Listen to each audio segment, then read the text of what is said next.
Number 5, do I actually risk 1% on each limit order that I place? It's not always just 1%.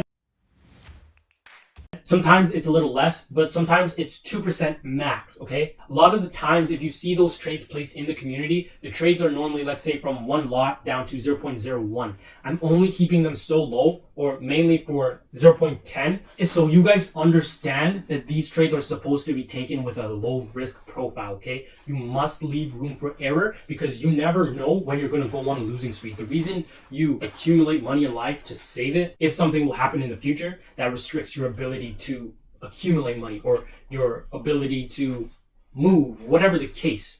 Prep now for situations later. And in doing so, we are indifferent with every decision. Each position is a low risk trade that we're willing to take.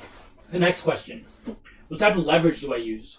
Do you turn it down on smaller accounts? So here's the thing. The brokers tell you this, maybe like just general information along their website and stuff like this, but you never actually know, or I never was informed that my leverage actually decreases as the balance goes up. So normally when I sign up for a broker or I'm making a new account or something like that, I don't really care what the leverage is. I do pay attention to it just to understand what like the situation is, right? Because if it's 1-to-1, if it's a leverage of about 1-to-1, then I wouldn't be able to place that many trades as I would, let's say, on a 1-to-500 or a 1-to-100, right? So there's just little things just like that. Basically, at 1-to-1, every dollar you have in your account is what you're able to spend. But when you have, let's say, a 1-to-500, then at that point you can, for every dollar you have in that account, you can spend $500. And then when you're trading Forex on the MT4, those convert over into unit things just like that. They start at 1,000 units per piece.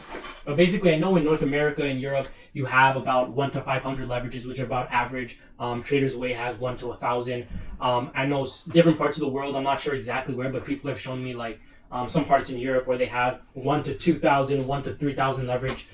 So, I mean, you don't want to have to use leverage by all means. Leverage is a double-edged sword, but I always say use the tools around you to your advantage, right? Do not risk something that you are not willing to lose. Simply because there is always the possibility to lose. And if you do lose that thing, are you going to accept, or are you just going to try to deny that happened, or whatever the